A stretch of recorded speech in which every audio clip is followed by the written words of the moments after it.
love Garfield. I want to make that abundantly clear going into this video that I am a huge Garfield fan and have been for a while, so I'm not just making this video out of absolute nowhere. This is something I wanted to talk about on the channel for a long time. That's not really just Garfield, but specifically Garfield and horror. Not the YouTube stuff, but the official stuff. Yeah, Garfield. I loved it for a long time. I've grown up with the TV specials, the Halloween one I knew from my childhood. I love the really crappy late 2000s Garfield TV show. It's terrible, but the writing is kind of funny. You know, here's my favorite joke from that show. What do you got in this thing, Garfield? Snacks. You need this many snacks for the trip to Franistan? What do you mean, Franistan? These are for the trip to the airport. I have a bunch of Garfield stuff, obviously this and this. Here's one of my favorite items, this ornament. And I have plenty of Garfield plushies just in items scattered around the room. I have so much Garfield shit, it's kind of scary. Yeah, I'm a huge fan and I've been for a long time. So, making this video means a lot to me. And I only just addressed the elephant in the room. This is not because I'm taking estrogen. This is because I'm very fat. Anyways, slipping to something that is more still appropriate and comfortable. This onesie is terrible. We're going to be talking about Garfield kids horror. And there's a lot of it out there. I don't think anyone's not aware. There's Garfield Halloween specials and spookier episodes from good and bad shows. And there's plenty of Garfield kids horror books, but they're really aimed at children, you know, not the Goosebumps demographic. But there is one very short Garfield kids horror series that was close enough to the Goosebumps demographic. And it was made by, of all people, Troll, which is a book company. And they did a lot of kids' horror back in the day. They did a few one-offs. There's this thing called The Thing Upstairs, and many others. And most famously, they did Dead Time stories. Yeah, they made these books. And these books don't really have a serious name. They're just Garfield and the blank blanks. Let me show them. Here they are. This is the Garfield Kids Horror series I wanted to discuss. I have read all 4 of them, so yes, as we speak, I'm caught up on this already very much ended series. It ran from 1997 to 2000, so I don't think we had any more entries. Duh. And I don't know how well they did. I'm assuming they did well enough to not get discontinued immediately, because it had 3 books within 2 years, and then nothing in 99, and then a random book drop in 2000, as far as I know. And yeah, they were all published by, you guessed it, like I said, Troll. And were titled Planet Reader chapter books, which I guess was just their own series of books, like a one-off brand in a brand kind of thing. And yeah, there were 4 of these. They're very, very short. They're around 60 to 90 pages each, I believe. And they're a little varying in quality, but they're generally around the same, like 3 to 4 star range, I'd say. However that translates to you. They're all pretty similar, but some of them are more obviously Goosebumps ripoffs than others, like, yeah, but we'll get to those. I want to talk about them all in order of release. So, yeah, let's dive in. The first book we're talking about today is one that came out in 1997 and was the only one of its year. The following year we got 2. I don't know which order, but we'll get to that. And it was Garfield and the Mysterious Mummy.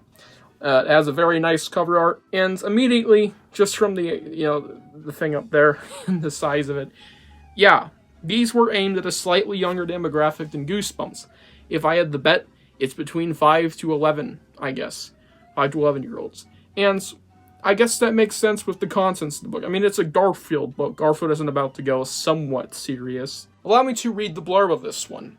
Garfield wants his mummy! When Garfield and Oni accidentally get locked in a museum one night, strange things start happening. Is that really a mummy chasing him? Or a thief trying to steal a priceless artifact? Find out what happens when the dynamic duo comes face to face with the mysterious mummy! And that's the basic blurb. There's also a new character in this book to the Garfield series. At least I think it's new. There's so many characters out there. It's crazy. Let me find a page with them on it. There they are. This character. I don't know her name, but she's in the book. There's some scattered references in here, like this Nat character. I know they are another Garfield character. They were probably in the TV show if you had the bet, or an early Jim Davis comic. Same with this guy. We all know who that is. And the art in this book is pretty cool. And generally, I have read these, obviously, I've already said so. This was a pretty nice read. It is aimed for younger kids, but I found it to be pretty fun and probably the best of the series, if not the second best. It's pretty fun, but obviously not the best thing ever. It's just a nice, fun little read for a younger audience. Now, this next book was the first one I read, and this was actually how I found out about the series, when I found this book for thrifting. And that is Garfield and the Beast in the Basement. So let me just read the blurb. What's that shaking sound? Garfield's knees start knocking when two frightened mice give him some terrible news. There's a beast living in the house. It has 8 eyes and terrible claws. It makes some pretty scary sounds. Like it or not, Garfield is forced to investigate and see if he can save himself from the beast in the basement. He said the thing! I believe the twist of this one was pretty bad, if I can remember. Yeah. Oh yeah. Yeah, it's pretty bad. Though, you won't care much if you're a kid. Not to be, annoying. If you're a younger fan of Garfield, you probably wouldn't care much, probably be relieved, but I don't know. The twist kind of sucks, but outside of that, this is a fun read that is pretty straightforward, but nice and enjoyable with these two rat characters taking center stage for a bit of it. I like it. It's pretty good. Probably the weakest of the series, though it might have a contending spot with the next one. And this is by far the most interesting one to talk about because of the title alone. The next book, which could have been the next one after the previous one, Mummy. I don't know, though, because there's no real dates in these, and I can't find anything concrete online. They just came out the same year, so this is number 98 release. Sorry for rambling. Garfield and the Teacher Creature. You already know where I'm going with this. The title is a blatant ripoff of a ripoff. So we all know Creature Teacher. This is totally ripping off that, right? And it probably is because they came out the same year. Though I don't know if they realize there's also a book with the exact same title minus the Garfield and the blank part, And that is Teacher Creature from Bone Chillers, which actually came out before the Goosebumps. What the fuck? So Goosebumps ripped off this title. But it doesn't even end there, because this came out a few months after this did. The Substitute Creature. Which I don't know if this is really correlated, but there's a good chance that this book came out when Betsy Haynes was writing this, because obviously you have to write things out a few months in advance, in cover arting and publishing, getting things ready, all that stuff. It's a complicated process writing books, especially so fast in the 90s. But maybe she saw this title and said, I'm going to do that. And then Betsy Haynes, Kathleen Dewey wrote this book, decided, fuck it, I'm ripping off that title. But now we're getting off track, but you get the idea. This is a ripoff of this, and this is a ripoff of this, and this is a ripoff of this, and kind of this. So it's like, what the fuck? Yeah, pretty goofy. And now for the blurb. Garfield is having a bad day. Relatable. It's a down day for your favorite fat cat. First, John took Garfield's TV away, and now he's taking Garfield and Odie to the vet. That's the last straw for Garfield. He and Odie decide to leave their unhappy home and try their luck someplace else. When the neighbors won't take them in, the two pets move into an old abandoned school. People say it's haunted, but that's just a story, right? Then what's that thing stomping down the hall? Will Garfield and Odie pass a test of the Creature Teacher? Teacher? Creature? I always get that mixed up. Yeah, this is also either last place or second to last. This is not the best one, because, again, the twist is kind of a cop-out. I don't really like it.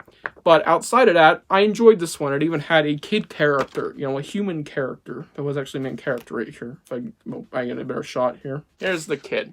Yeah. So, I guess there's that. I found that interesting. The book's fun. All of these are fun. I'm basically have the same thing to say about all of them. But this one, it's just like, the ending's a bit annoying. But other than that, it's pretty fun. And here's the second most interesting book to talk about, really. This one came out in 2000, which is the year Goosebumps ended for a literal 8-year gap. Minus reprints and TV show put out and DVD, I guess. And all that stuff. There was basically nothing coming out for kids' horror outside of, new content, really movies, and maybe some really obscure shit even I don't know about. So this came out right at the end of the kids' horror hype craze of the 90s, which barely went into 2000. Garfield and the Wicked Wizard. This is the most magic-based one. This one is very interesting. I think it is my favorite if I had to bet, but I'm not quite sure. Allow me to read the blurb. Garfield's off to see the wizard. Really? This has to be the weirdest day of Garfield's life. When John takes Garfield and Odie to a medieval fair, the strangest thing happens. Garfield and Odie are magically transported back to real medieval times. Ho! Where they meet Hairball, A cat no bigger than a mouse. Hairball tells them an evil wizard has cast a spell on him and has kidnapped the king. Hairball knows how Garfield and Odie can get back to the present, but he won't tell them unless they help him rescue the king. Can Garfield and Odie break the wizard's spell and find their way home? Yeah, they can. This is the most fun, and it's not a cop-out, by the way. This is real. Everything you just read there actually happens. It's not like, oh, they didn't actually go back in time. No, it happens. And it's golden. This is probably my favorite one, I'd say. If not, it's the mummy one, but I'm leaning on this one. So I guess they saved the best for last with a little bit of muddling in the middle, mostly because of the twist endings. And this is just straight fun. Again, it's the more magic-based and it's fantasy-based a little too. I believe there might be a dragon in this, if I'm not wrong. Oh, hell yeah! And yeah, it's easily my favorite here, and also another really good cover art. Really like that. Yeah, that was the very short Garfield Kids Horror series. Yeah, here's all the entries. In the wrong order. Here's the first, here's the second, here's the third, here's the fourth. These came out in a span of 4 years, but there was a weird gap, and one came out in 1 year. Sorry, two came out in 1 year. And I don't know. This was a very interesting set of 4 books, you know, very weird quadrilogy. I don't know how to feel about it never getting continued. I guess it makes sense because obviously the hype train probably died right with Goosebumps ending and Harry Potter taking over most of kids' literature time. And my dumbass didn't even mention who wrote these things. Jim Davis did not really have any input on these outside of, you know, he made Garfield. But the authors were Jim Kraft for the first 3 of the books, and the final one was made by Michael Teitelbaum, who is this guy. He is a statistician who studies statistics and also a demographer, which is someone who studies or maps out population sizes. Yeah, where'd you get here, dude? And he's very old. The author for the previous 3, Jim Kraft, did many other Garfield books, as well as this random novella, which was published by Troll, called, I forgot the title, but there it is on screen. What the fuck? Is this even Kids Horror? I can't even tell. Also, the illustrator for these books is Mike Fentz, who is familiar with the Garfield franchise as well, doing many illustrations and general art pieces. By the way, you're great. Holy shit, these are good. Sorry I didn't do this earlier! Hope you guys enjoyed this video. Would I recommend these? Not much, unless you find them out in the wild, you know, in public. Then grab them, because they're pretty fun little reads. And maybe some you know, maybe a younger person, this might be a good gateway book to Goosebumps, if especially they're a fan of Garfield. Perhaps. Just per chance. But either way, this is a fun read for younger audiences that could segue them into Goosebumps. Well, I bet this is more so used for Dead Time stories since Troll. Again, I hope you guys enjoyed this video, and I'll see you guys in the next one. Bye.